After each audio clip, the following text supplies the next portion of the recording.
Greetings, people of Earth. Welcome back. It is lovely to be home. It is lovely to be back. If you didn't know, I was traveling and now I'm home and it feels lovely. It's great to get back into the routine.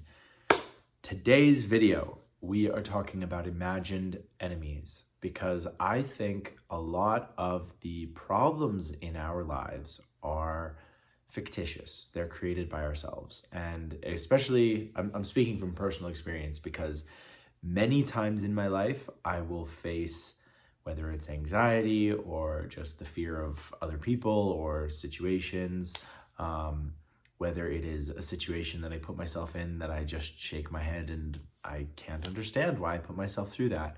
And also when it comes to dealing with people, I think a lot of us sort of view people as, oh, this is like my arch enemy, like this is my rival, when in reality, that's not really the relationship that you guys have. I think a lot of the time it's really easy to create a boogeyman, create somebody in your life or something in your life that becomes your enemy. And in reality, it's not a real enemy. It's all in your head. It's all imaginary.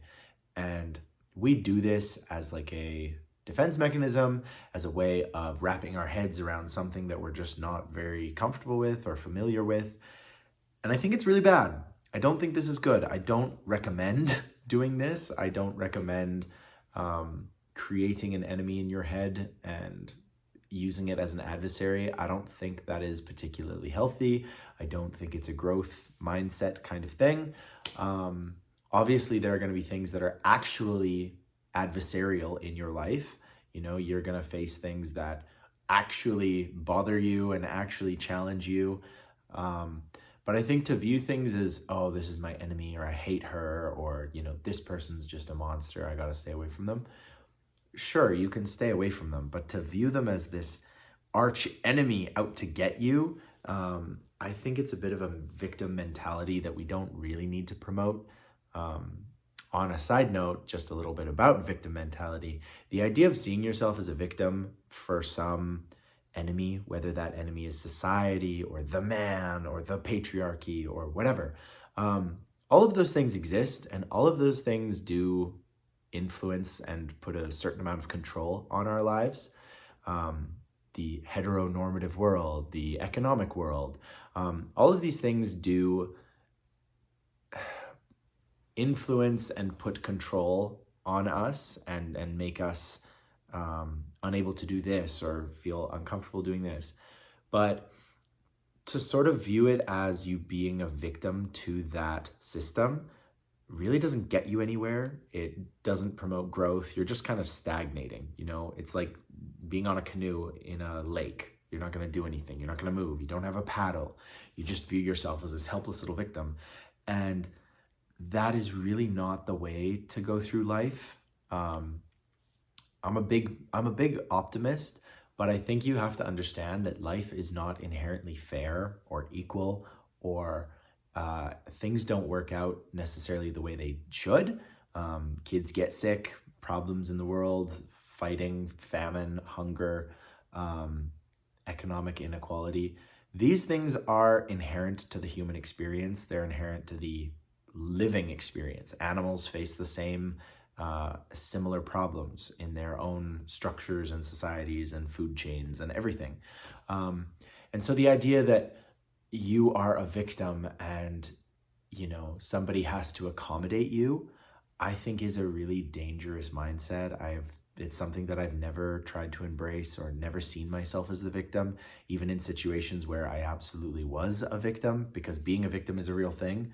But it doesn't really pay and it doesn't really help to view yourself as a victim 100% of the time, or to go through any situation and say, oh, I was the victim, you know, I couldn't help it, whatever. You can take a moment when the thing happens, when the hammer drops, when the problem occurs. You can take a moment to think about, man, this is really unfair. This is really not okay. I'm really upset about how this situation has played out. But at some point, you have to stop imagining enemies. You have to stop imagining that the world is out to get you, because the world doesn't care. The world doesn't care. And that can be a very freeing and also very terrifying idea. I'm sorry, but the world isn't out to get you. The patriarchy isn't out to get you. You have to exist. There are people in our society who break through the economic control, the patriarchy, who break through the heteronormative world, who break through the academic world. People break through these things all the time, and sometimes it's exceptional, sometimes it's every day.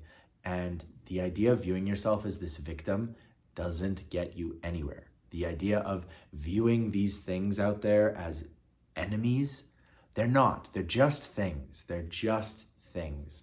And they can be overcome with community, support, education, mindfulness, healthy eating. There's a million things that help you overcome whatever imaginary enemy you might have in your head.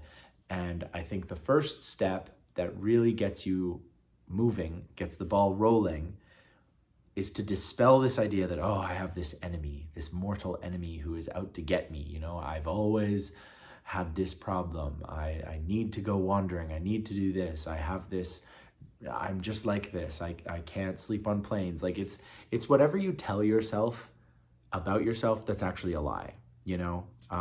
We all have these things that we tell ourselves like, oh, I don't like olives, or oh, I don't like this, or oh, I don't do this. In reality, that is a lie you're telling yourself that has perpetuated based on an experience you had, based on something somebody has told you. Maybe it's not cool or trendy to do the thing, so you've told yourself, oh, I don't like that. And in reality, we are so versatile. We are built to adapt. We live on every continent on the planet, including the one that's like minus 55 most of the time. We have gone to space. We have done incredible things. We've been to the bottom of the ocean and the moon. The idea that, oh, I can't do this, no, that's a lie you're telling yourself. That's an enemy you have created that has no actual reality in the world. I told myself for years that I hated mushrooms and avocados and olives and sardines and all of these things. In reality, all I had to do was start trying them and get rid of that whole enemy in my head, and it's fine. You know, if you're not inherently allergic to something, you can learn to like it. And this idea that, oh, I can't sleep on planes, I can't do this, I can't do that. Once I wake up, I can't go back to bed. I used to say that about myself all the time. And you know what? I grew up and I got rid of that enemy, and now I have no problem. There are these enemies that we tell ourselves exist that are out to get us, and they're not real. And I found it increasingly disheartening and frustrating because I see so many people tell these stories about themselves that pigeonhole them, that keep them from being something more, that just cause a little bit of annoyance. And it's really annoying because I just want to like grab them and be like, no, you're perfect, you're amazing, you can do this, you can do anything you set your mind to. Don't let this imagined enemy in your head get the better of you, or don't let it ruin your vacation. Don't let it ruin spending time with friends. Don't let it ruin a beautifully made pizza. Don't do it. You are so much stronger and so much more versatile than I think you give yourself credit for. And you don't need some kind of enemy to make yourself quirky, to build yourself up at night, to give yourself a fun anecdote to tell other people. You don't need those enemies. They don't exist. They're not real. They never have been. And people break them and overcome them every single day. And if they do that, that means that those things aren't real. You know, if the patriarchy were an absolutely all-encompassing thing that none of us could do anything about, that little boys and little girls were taught from day one, if all of that truly was as bad as you say it is, there would be no changing it. There would be no ability to fight it. And just like how you don't talk about the air you can't see, we wouldn't talk about it because it would just be a fact of law and physics, you know? I'm not saying that there aren't systematic things out there that hold us back and hold people back. What I'm saying is don't view it as this grand enemy that is the source of all of your problems, because it's not, you know? There are people that overcome these things every single day. And if they overcome them, it means you can overcome them. And I think that is just the perfect message and exactly what I'm trying to say. So never let anything make you feel overwhelmed or hopeless, because there is always hope. There is always someone who did it first, and maybe you will be that person who did it first. That's what I want to say. I hope you're able to conquer and vanquish your imaginary enemies. I try and do the exact same. I'm not saying I'm perfect. I certainly deal with anxiety and all kinds of things that I imagine to be much worse than they actually are. And I will continue to vanquish these things and live a beautiful life and love the people in my life, love the experiences I get to do, and not view myself as some helpless victim. You know, victims are real. It sucks. It's awful to be a victim, but it is not the end of your story. It is not the title on the book. Your story is much bigger than he was a victim, much bigger. So with that being said, thank you so much for watching. I hope you can take something out of this video and apply it to your life and make it that much more enjoyable. So there you go. Thank you so much for watching. I hope you have an amazing day, week, month, year, whatever you're having. I hope it's amazing. And as always, guys, I will talk to you tomorrow.